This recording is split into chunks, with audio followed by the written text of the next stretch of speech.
ఇప్పుడు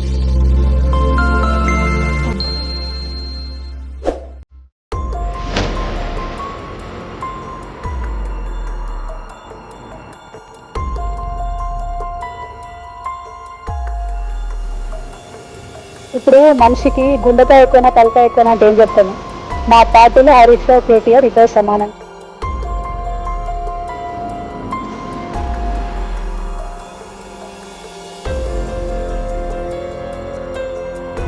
హరీష్ రావు గారికి మేజర్ పాత్ర లేదా దీంట్లో?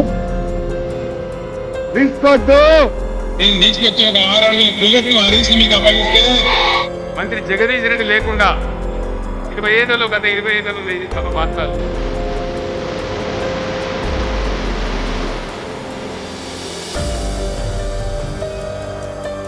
అందరికీ నమస్తే. నేను మీ ప్రవీణ్ సుందరి. కల్వకుంట్ల కవిత మీద కేసీఆర్ చర్యలు తీసుకోబోతా ఉన్నారా? కవిత చేసిన వ్యాఖ్యల పట్ల కొంతకాలంగా ఆమె ప్రవర్తన పట్ల కేసీఆర్ కోపంగా ఉన్నారా? త్వరలోనే ఆమె మీద వేటువా లేకపోతే షోకాజ్ నోటీసులు ఇచ్చే అవకాశం ఉన్నదా? ఫామ్ హౌస్ లో నిన్న ముఖ్య నేతలతో సమావేశమైన కేసీఆర్ ఏం నిర్ణయం తీసుకున్నారు? పార్టీకి చేటు చేస్తూ, పార్టీకి నష్టం కలిగిస్తూ, స్థానిక సంస్థల ఎన్నికల సమయంలో పార్టీకి సానుకూలంగా పరిస్థితులు ఉన్న సమయంలో కవిత చేసిన వ్యాఖ్యలు దేనికి సంకేతం? హరీష్ రావు వెనుకాల రేవంత్ రెడ్డి ఉన్నారు అనే మాటలు నిజమా అబద్ధమా?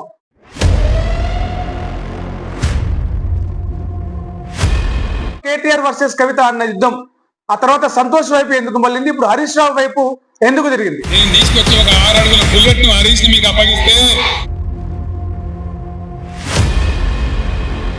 హరీష్ రావు రాష్ట్రంలో లేని సమయంలోనే కవిత ఎందుకు ఇలాంటి వ్యాఖ్యలు చేసినారు?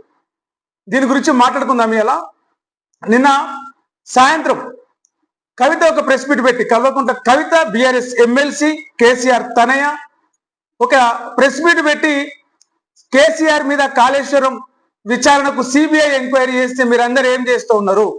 అసలు కాళేశ్వరంలో అవినీతి జరిగిందే మీ వల్ల, మీ వెనకాల రేవంత్ రెడ్డి ఉన్నాడు అంటూ హరీష్ రావు మీద కల్వకుంట్ల కవిత బీఆర్ఎస్ ఎమ్మెల్సీ జాగృతి అధ్యక్షురాలు ఒక సంచలన ఆరోపణలు చేసింది. ఈ ఆరోపణలలో ఉన్న వాస్తవమో అవాస్తవమో పక్కన పెడితే గత కొంతకాలంగా కవిత ప్రవర్తన తీరు పూర్తిగా పార్టీ తీరుకి వ్యతిరేకంగా ఉంది. బీసీ రిజర్వేషన్ల సమయంలో కావచ్చు, పార్టీకి భిన్నంగా, పార్టీ ఇంకా ఏం ప్రకటన చేయకముందుకే, పార్టీ స్టాండ్ చెప్పక ముందుకే ఆమె జ్యోతి బాపులే విగ్రహం అంటూ, బీసీ దీక్షలు అంటూ కొన్ని కార్యక్రమాలు జాగృతి తరపున చేసింది. మరోవైపు పార్టీ ముఖ్య నాయకులైనటువంటి జగదీష్ రెడ్డి మీద, మాజీ మంత్రి, సూర్యాపేట ఎమ్మెల్యే, నల్గొండ జిల్లాలో గెలిచిన ఒకే ఒక్క పార్టీ ఎమ్మెల్యే మీద రకరకాల కామెంట్లు, లిల్లీ పుట్టండు రకరకాల కామెంట్లు చేసి ఆయన అవమానపరిచిన పరిస్థితి.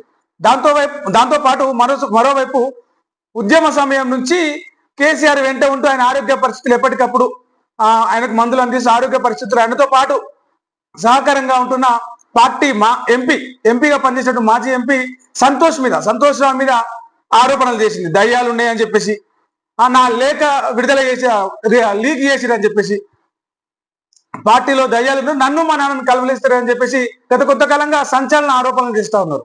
ఆ క్రమంలోనే పార్టీలోంచి వెళ్ళగొట్టడానికి, ఎవరు నన్ను పార్టీలోంచి వెళ్ళగొట్టేది, పార్టీ నాది అంటూ ఒక ధిక్కార స్వరాన్ని వినిపించింది.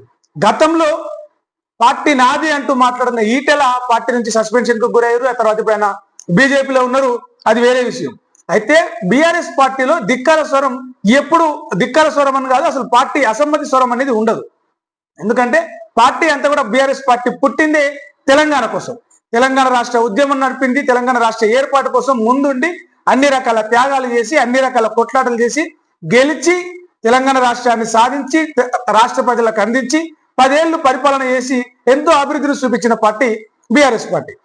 అధికారం కోల్పోయిన ఈ తరుణంలో దానికి ఒక కారణం కూడా, చాలా రకాల కారణాలు ఉన్నప్పటికీ, ప్రభుత్వం మీద వ్యతిరేకత కావచ్చు, ప్రజల్లో అసంతృప్తి కావచ్చు, ప్రతిపక్షంగా ఉన్నటువంటి అప్పటి కాంగ్రెస్ పార్టీ కావచ్చు, ఇచ్చిన అలవి కాని హామీలు, పెట్టిన ఆశలు కావచ్చు, బీఆర్ఎస్ పార్టీని అధికారం నుంచి దూరం చేసినాయి. వెంటిక వాసి తేడాతోటి అధికారం దూరం అయింది, ప్రతిపక్ష పార్టీలో ఉంది, ప్రతిపక్ష హోదాలో ఉంది.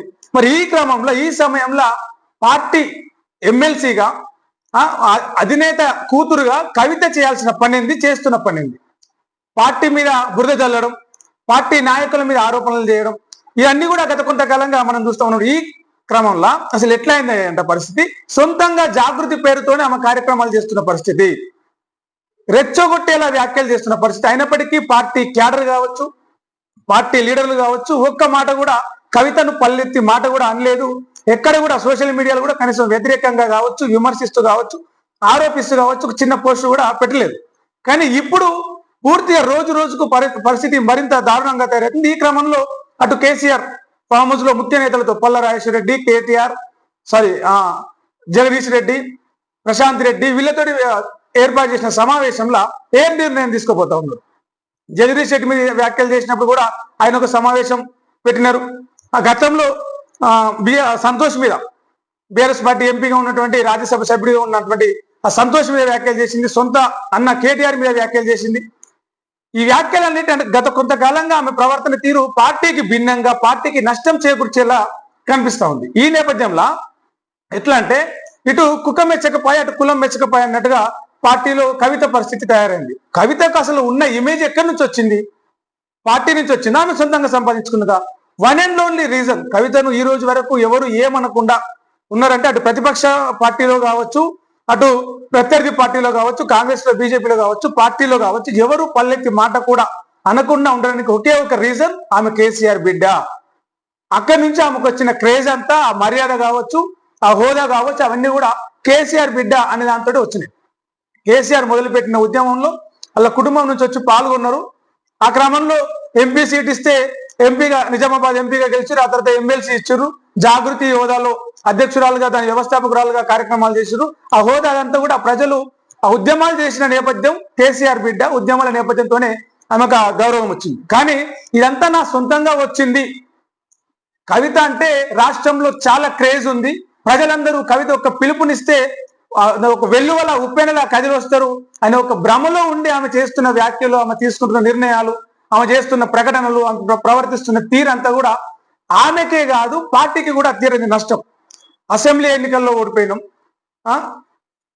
పార్లమెంట్ ఎన్నికల్లో ఓడిపోయినాం, రేపు స్థానిక సంస్థల ఎన్నికలు రాబోతూ ఉన్నాయి, ప్రభుత్వం మీద కొంత వ్యతిరేకత ఉంది. ఈ సందర్భంలో పార్టీకి సానుకూలంగా ఉన్న ఈ పరిస్థితుల్లో కవిత చేసే వ్యాఖ్యలు, కవిత చేసే పనులు మళ్ళీ పార్టీకి వ్యతిరేక పవనాలు వీచేలాగా ఉంటుందని చెప్పేసి పార్టీ వర్గాలు తీవ్ర అసంతృప్తికి లోనవుతున్నాయి.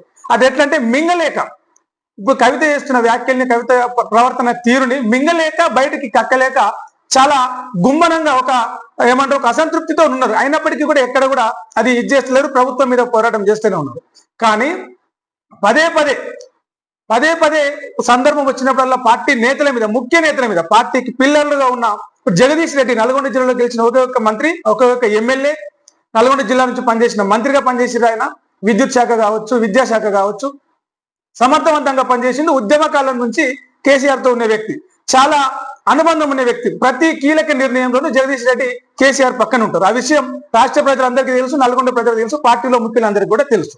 ఇక హరీష్ రావు ఎక్కడ రాష్ట్రంలో, ఏ నియోజకవర్గంలో, పార్టీలో ఎక్కడ ఏ ట్రబుల్ వచ్చినా దాన్ని షూట్ చేసే ట్రబుల్ షూటర్ అంటారు ఆయన. ఇలా ఆయన టార్గెట్ చేస్తూ మాట్లాడింది. అంతకు ముందు సంతోష్, రాజ్యసభ సభ్యులు సంతోష్, ఆయనను టార్గెట్ చేస్తూ దయ్యాలు, భూతాలు అని చెప్పేసి మాట్లాడింది. నిజంగా దయ్యాలు, భూతాలు చేసే పని ఏంటంటే ప్రశాంతంగా ఉన్న వాతావరణాన్ని చెడగొట్టడం, ప్రశాంతంగా ఉన్న వాతావరణాన్ని ఖరాబ్ చేయడం, కలిసిమెలిసి ఉన్న వాతావరణంలో ఒక కొట్లాడే వాతావరణంలో ఒక భయం, ఒక టెన్షన్ కలిగించేలా చేయడం. ఆ పని అలా చేస్తున్నది కవిత అని చెప్పేసి పార్టీ వర్గాలు ఎట్లా అంటే కత్తి నూరుతుంది. నేను కేసీఆర్ బిడ్డని, కేసీఆర్ మీద సిబిఐ ఎంక్వైరీ చేస్తే ఇట్లనే చల్లగా ఉంటారా, మీరు ఊకున్నా నేను ఊకోను అంటే కేసీఆర్ బిడ్డ అయినంత మాత్రం నువ్వు పోరాడాలి. కేసీఆర్ బిడ్డగానే మీకు గుర్తింపు ఉంది. కానీ ఇలా మీరు చేస్తున్న పని కేసీఆర్ కు నెగిటివ్ గా మారుతుంది. మీరు చేస్తున్న పని, కవిత చేస్తున్న పని పార్టీకి నెగిటివ్ గా మారుతుంది. పార్టీకి నెగిటివ్ గా మారితే నాకేంది, పార్టీ ఉంటేంది పోతేంది అంటున్నది ఇలా కవిత. నేను ప్రెస్ మీట్ లో మాట్లాడుతూ ఆమె ఏమన్నది, పార్టీ ఉంటే ఎంత పోతే ఎంత. మా నాన్న మీదకి వచ్చినప్పుడు అంటే పార్టీ ఉంటే ఎంత పోతే ఎంత అంటే అది నీ ఒక్కదాని పార్టీ కాదు. కొన్ని లక్షల మంది, 60 లక్షల మంది సభ్యులున్న బీఆర్ఎస్ పార్టీ అది. కొన్ని వేల మంది కార్యకర్తలు, కొన్ని వందల మంది నాయకులు, కొన్ని లక్షల మంది ప్రజలు, కొన్ని లక్షల మంది సభ్యులు, కొన్ని కోట్ల మంది ప్రజలు నమ్మిన పార్టీ. తెలంగాణకి ఎలా తెలంగాణ రాష్ట్రం తరపున కొట్లాడుతుంది అనే ఒకే ఒక నమ్మకం ఉన్న పార్టీ బీఆర్ఎస్ పార్టీ. అలాంటి బీఆర్ఎస్ పార్టీని పోతే ఎంత అని మీరు అనుకున్నప్పుడు కవిత ఎంత అని ప్రజలు అనుకుంటే, కవిత ఎంత అని కార్యకర్తలు అనుకుంటే, కవిత ఎంత అని మీ సోషల్ మీడియా కార్యకర్తలు అనుకుంటే, కవిత ఎంత అని మీ పార్టీ నాయకులు అనుకుంటే, కవిత ఎందుకు అని కేసీఆర్తో ప్రతి కీలక నిర్ణయంలో ఉండే ముఖ్య నాయకులు అనుకుంటే, కవిత ఎందుకు, కవిత ఎంత, కవిత వల్ల లాభమా నష్టమా అని కేసీఆర్ అనుకుంటే, కవిత ఉంటే ఎంత పోతే ఎంత అనే చర్చ ఇప్పుడు మొదలైంది. నిజంగా కవితకున్న గుర్తింపు కావచ్చు, కేటీఆర్కు ఉన్న గుర్తింపు కావచ్చు, హరీష్ రావుకున్న గుర్తింపు కావచ్చు, జగదీష్ రెడ్డికి ఉన్న గుర్తింపు కావచ్చు, పార్టీలోనే ఎవరికైనా ఉన్న గుర్తింపు కావచ్చు, ఇలా వాళ్ళకు వచ్చిన ఆ కలేజ కావచ్చు, అదంతా కూడా ఎక్కడి నుంచి వచ్చింది అంటే కేసీఆర్ తయారు చేసిన ఆయుధాలు వీళ్ళు. నేను మా నాన్న కోసం కొట్లాడతా అని చెప్పేసి కవిత మాట్లాడుతున్న మాటలు చూస్తుంటే కొంత నవ్వు వస్తూ ఉంది. ఎందుకంటే ఆయన చేతిలో ఉన్న ఆయుధాలను గుంజుకొని కేసీఆర్ చేతిలో ఉన్న ఆయుధాల మీద ఆరోపణలు చేసి, హరీష్ రావు అంటే కేసీఆర్కి ఒక ఆయుధం, తెలంగాణకు ఒక ఆయుధం, బీఆర్ఎస్ పార్టీకి ఒక ఆయుధం. ఇలా హరీష్ రావు అవినీతి చేసిండు కాళేశ్వరంలో, బిఎల్ సంతోష్ హరీష్ రావు ఇద్దరు కలిసి అవినీతి చేసిండ్రు, ఆయన చేసిన అవినీతి కేసీఆర్ కు మరకలంటిని అని చెప్పేసి మాట్లాడుతూ ఉంది కవిత. హరీష్ రావు అనే ఆయుధం మీద నువ్వు అవినీతి ఆరోపణలు చేస్తే అది ప్రత్యర్థి పార్టీలకు ఆయుధంగా మారదా? కేసీఆర్ చేతిలో ఉన్న ఆయుధం హరీష్ రావును గుంజుకొని నువ్వు పక్కన పడేసి కేసీఆర్ కోసం కొట్లాడతా అంటే ఆయుధం లేని ఆయన ఏం కొట్లాడతాడు? జగదీష్ రెడ్డి అంటే ఆయన మామూలుగా కత్తులు ఉంటాయి, ఈటలు ఉంటాయి, బరిసెలు ఉంటాయి, కానీ ఆయన చాకు, రెండు వైపులా పదునున్న చాకు జగదీష్ రెడ్డి మీద ఆరోపణలు చేసి నేను మా నాయన కోసం కొట్లాడతా అంటే ఆయన చేతిలో ఉన్న కత్తులు, కటార్లు, ఆయుధాలు, బల్లెము, ఈటే అన్ని గుంజుకొని పార్టీ కోసం కొట్లాడతా, పార్టీ పోతే నేను మా నాయన కోసం కొట్లాడతా అంటే పార్టీ బీఆర్ఎస్ అనే పార్టీ పోయిన తర్వాత మీ నాన్న నువ్వు చెప్తున్నటువంటి మా నాన్న కోసం కొట్లాడతాను చెప్తున్నావు కదా, ఆ కేసీఆర్ ఉంటాడా? కేసీఆర్ ప్రాణమే పార్టీ, కవిత కాదు, కేటీఆర్ కాదు, హరీష్ రావు కాదు, ఇక తెలంగాణ. కేసీఆర్ ప్రాణం అంటే, కేసీఆర్ ఆలోచన అంటే తెలంగాణ, బీఆర్ఎస్ పార్టీ. ఆ రెండు ఆగమైన తర్వాత కేసీఆర్ కోసం నువ్వు కొట్లాడితేంది, కొట్లాడకపోతేంది. ఆయన తెలంగాణ కోసం కొట్లాడతా అంటే నేను మా నాయన కోసం కొట్లాడతా అంటున్నావు. తెలంగాణ కోసం కొట్లాడే వాళ్ళకి, తెలంగాణకు నిలిచే కాళేశ్వరం మీద అసెంబ్లీలో ఫైట్ చేసిన వాళ్ళ మీద, తెలంగాణకు అన్యాయం చేసే పరిస్థితుల మీద, పార్టీల మీద, నాయకుల మీద, మంత్రుల మీద కొట్లాడినటువంటి మీ పార్టీ నాయకుల మీద నువ్వు తిరిగి బాణాలు ఇడ్చుకుంటూ వాళ్ళను నిస్సహాయులుగా చేస్తా, వాళ్ళని అసహాయులుగా చేస్తా, వాళ్ళని అసంతృప్తులుగా చేస్తా, పార్టీలో గుమ్మన పరిస్థితిని తీసుకొస్తా అంటే పార్టీ ఎందుకు ఊకుంటది? నాయకులు ఎందుకు ఊకుంటారు? ప్రజలు ఎందుకు ఊకుంటారు? ఫస్ట్ ప్రజల్లో రేపు స్థానిక సంస్థల ఎన్నికలు రాబోతున్నాయి, సర్పంచ్ ఎలక్షన్ రాబోతున్నాయి, పార్టీ గుర్తు మీద పోటీ చేసే ఎంపీటీసీ, జెడ్పీటీసీ ఎన్నికలు రాబోతున్నాయి, కార్పొరేషన్, మున్సిపల్ ఎన్నికలు రాబోతున్నాయి. ఈ టైంలో పార్టీకి సానుకూలంగా వాతావరణం ఉన్న ఈ పరిస్థితులలో కవిత మాట్లాడే మాటలు పార్టీకి లాభమా నష్టమా అని చెప్పేసి పార్టీ ఖచ్చితంగా ఆలోచిస్తుంది. కవిత మాట్లాడే మాటలు ప్రజలకు తప్పు సంకేతాలు ఇచ్చేలాగా పోతాయి. మళ్ళీ నమ్మొచ్చో వీళ్ళని, వీళ్ళకే కుటుంబంలో ఇన్ని పంచాయతీలు ఉన్నాయని చెప్పేసి పార్టీని మరోసారి నెగిటివ్ రిజల్ట్ వచ్చేలాగా చేసే పరిస్థితులు ఉంటాయి. హరీష్ రావు వెనకాల రేవంత్ రెడ్డి ఉన్నాడు అనే మాటలు మాట్లాడితే, హరీష్ రావు వెనకాల నిజంగా రేవంత్ రెడ్డి ఉంటే ఆయన ఎందుకు తెలంగాణ కోసం ఫైట్ చేస్తాడు? ఆయన ఎందుకు పార్టీ కోసం పనిచేస్తాడు? మీలాగా పార్టీ మీద ఆరోపణలు చేస్తాడు కదా, మీలాగా పార్టీ నాయకుల మీద ఆరోపణలు చేస్తారు కదా. ఇలా నిజంగా ప్రజలకు మెల్లమెల్లగా అర్థమవుతుంది ఎవరి వెనుక ఎవరున్నారు. రేవంత్ రెడ్డి ఎవరి వెనకాల ఉన్నారు? హరీష్ రావు వెనకాల ఉన్నారా? కేటీఆర్ వెనకాల ఉన్నారా? కవిత వెనకాల ఉన్నారా అని చెప్పేసి ప్రజలు కూడా ఆలోచిస్తున్నారు. ఎవరి వెనుక రేవంత్ రెడ్డి ఎవరి వెనుక ఉన్నారు, ఎవరు మాట్లాడుతున్నారు, ఎవరు మాట్లాడే మాటల వెనుక అర్థం ఏంటి? బీఆర్ఎస్ నుంచి మీరు రండి, జాగృతి కోసం పనిచేయండి, మీకు కావాల్సిన ఖర్చు మేము పెట్టుకుంటాం, మీ మీద ఎవరైనా అటాక్ చేస్తే వాళ్ళ మీద కేసులు పెట్టేందుకు మనకు సహకారం ఉన్నది అని చెప్పేసి కొంతమంది జాగృతి నాయకులు బీఆర్ఎస్ నాయకులతో సంప్రదింపులు జరిపారు. ఆ సంప్రదింపులు జరిపిన విషయం కూడా వాళ్ళు పార్టీలో లోపల చాలా అంతర్గతంగా చర్చించుకున్నారు, కానీ ఎక్కడ బహిరంగంగా ఒక ప్రకటన చేయలే. ఎందుకు చేయలే అంటే కవిత కంటే భయమో, కవిత కంటే ధైర్యమో, కవిత కంటే ఇంకేంటిదో అని కాదు. కేసీఆర్ మీద ఉన్న గౌరవం, బీఆర్ఎస్ పార్టీ బాగుండాలి అన్న ఆలోచన, తెలంగాణకు రక్ష బీఆర్ఎస్ పార్టీ కేసీఆర్ అన్న ఒక ఆశ. అంతేగాని ఇప్పుడు రేపు ఒకవేళ కవిత మీద చర్యలు తీసుకుంటున్నట్టు, కవితకు నోటీసులు ఇస్తున్నట్టు, కవితను పార్టీ నుంచి సస్పెండ్ చేస్తున్నట్టు కేసీఆర్ పార్టీ చీఫ్ లేదా వర్కింగ్ ప్రెసిడెంట్ కేటీఆర్ నుంచి ఒక్క ఆదేశం ఇట్లా బయటకు వచ్చినా ఇంకా చాలా విషయాలు, చాలా నిజాలు, సంచలన నిజాలు, కవిత చేసేటువంటి జాగృతి కార్యక్రమాల గురించి కావచ్చు, ఆ జాగృతి నాయకులు బీఆర్ఎస్ నాయకులకు సంప్రదించిన విషయాలు కావచ్చు, చాలా విషయాలు బయటకు వచ్చే అవకాశం ఉంది.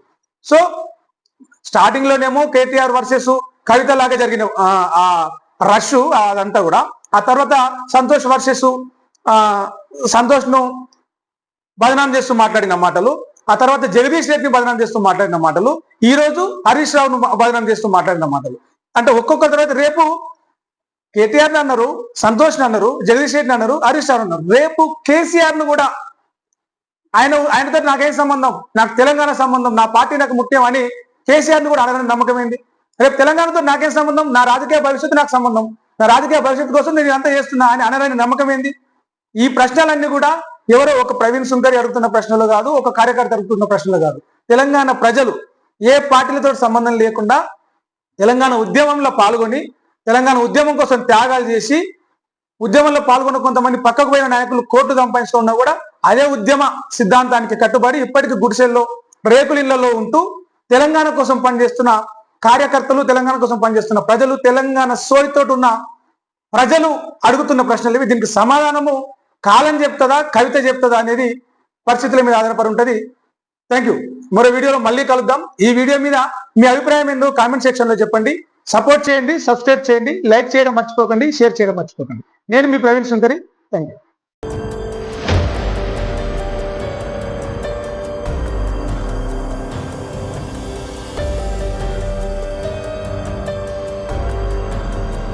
ఇప్పుడు మనిషికి గుండెకాయ ఎక్కువైనా తలకాయ ఎక్కువైనా అంటే ఏం చెప్తాను?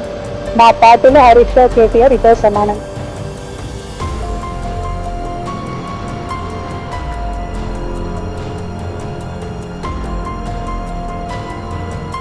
హరీష్ రావు గారిది మేజర్ పాత్ర లేదా దీంట్లో?